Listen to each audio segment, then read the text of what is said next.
Have you ever stopped to think about how a single idea, just one story from one corner of the world, can suddenly just take over? It's kind of like a single drop hitting a pond, right? And those ripples just keep spreading out and out. Well, today, we're going to trace those exact ripples. We're going to follow the wave and see how one story can conquer a continent. So that's the big question we're tackling. How does something that starts super niche in just one country blow up into this massive worldwide sensation?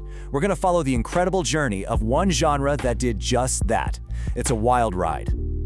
All right, so every story has a beginning. And for this one, our journey starts in Japan. This is the initial splash, the ground zero for the entire wave we're about to follow. So what is this genre at the heart of our story? It's called boys' love, or BL for short.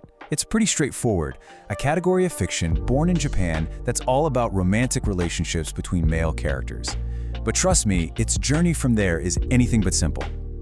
And this is really where things get interesting. This genre was never meant to just stay local. It had this creative spark, this energy, that just couldn't be contained. It started pushing across borders almost immediately, setting the stage for its first big evolution. Which brings us to the first wave. And this wasn't just a simple copy-paste job. Oh no, this was a story of adaptation. The second this genre crossed the sea, it started to change. So the very first ripple hits nearby Korea and Taiwan. And the creators there, they didn't just imitate the Japanese manga, they were inspired by it. They started mixing its core themes with their own unique culture and storytelling, which gave birth to a whole new style of comics called Manhwa. See, it was evolution, not just imitation. Okay, so after that first wave of adaptation, something even crazier happened. A full-blown transformation. The genre didn't just get a new cultural paint job, it started showing up in completely new forms. And this transformation was so diverse, it's amazing. Japan was the origin, right, with manga, but then in Korea and Taiwan, it took off as webtoons. Over in China, it absolutely exploded in the world of web novels. And then there's Thailand, where it went totally mainstream with these incredibly popular live-action TV dramas.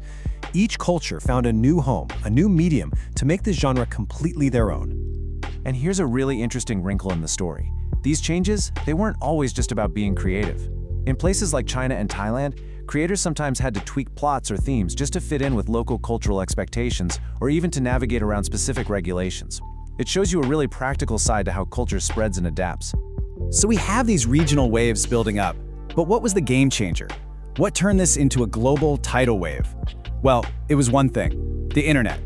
It was the ultimate catalyst, the thing that connected all these small fan groups into one massive global community. And who was at the heart of that digital tsunami? The fans. You gotta understand, they weren't just sitting back and watching. No way. They were the engine driving this whole thing, fueled by nothing but pure passion for these stories. They are the real heroes here. So how'd they do it? It was this beautiful, powerful grassroots system. A new drama would come out in Thailand, right? Almost immediately, a fan somewhere in the world would translate it into English or Spanish or Portuguese. They'd share it online and boom, just like that, a global audience was born, sometimes years before an official company could ever release it internationally. It's incredible. And all of that brings us to where we are today.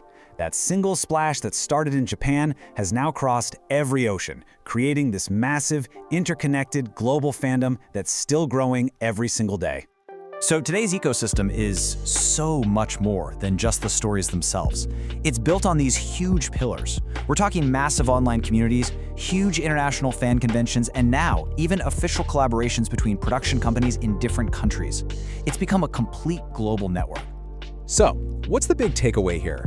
When you step back and look at the whole journey, you see this incredible blueprint for how a small, niche idea, powered by creativity, adaptation, and just a ton of fan passion, can break down borders and become a true global phenomenon.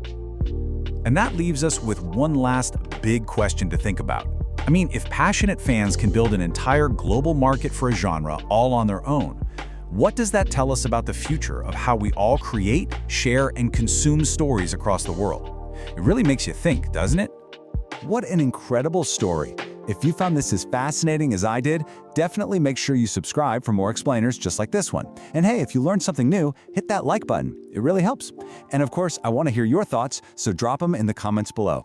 Thanks for diving in with me, and I'll catch you on the next one.